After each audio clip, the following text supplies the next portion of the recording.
Europe Matin. Omblin Roche et Alexandre Lemaire. L'innovation avec Anissé Mbida. Bonjour Anissé. Bonjour Omblin, bonjour Alexandre. Bonjour Anissé. Bonjour à tous. Votre innovation du jour est une idée surprenante pour lutter contre les accidents entre automobilistes et vélos. On pourrait s'appuyer sur une application de type Tous Anti-Covid. Oui, et c'est plutôt une bonne idée, vous allez voir. Il s'agit d'une application qui va alerter l'automobiliste qu'un vélo, qu'un piéton ou un scooter qu'il n'aurait pas vu se trouve à proximité. Alors jusqu'ici, c'était une option très chère qui était réservée aux voitures haut de gamme avec des radars et des caméras. Et bien, à la place, ce que propose cette application, c'est d'utiliser la technologie Bluetooth.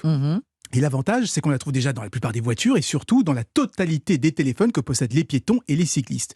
Du coup, ça va fonctionner un peu comme l'application Tous Anti-Covid. Vous savez, quand on voulait savoir si on avait croisé quelqu'un testé positif, eh bien, là, c'est le même principe. Grâce au Bluetooth, la voiture saura s'il y a des piétons et des vélos autour d'elle et elle préviendra le conducteur. C'est beaucoup moins cher que des radars ou des caméras et ça rend le dispositif utilisable sur la majorité des véhicules. Donc les deux applications, finalement, chaque appareil va communiquer avec l'autre. Pour se voir. Cela veut dire que tous les cyclistes et tous les piétons devront avoir l'application, forcément. Et ils devront aussi activer le Bluetooth. Oui, l'idée c'est de considérer cette application comme un moyen supplémentaire de devenir encore plus visible des automobilistes, exactement comme un feu arrière la nuit ou un gilet réfléchissant.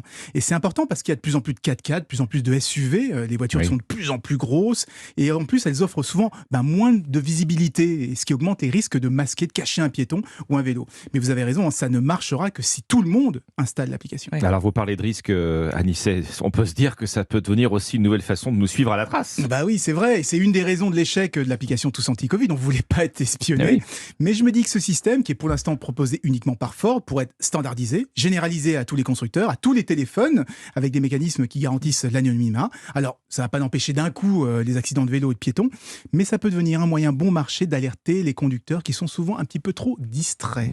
Merci beaucoup Anissé Mbida, c'était l'innovation.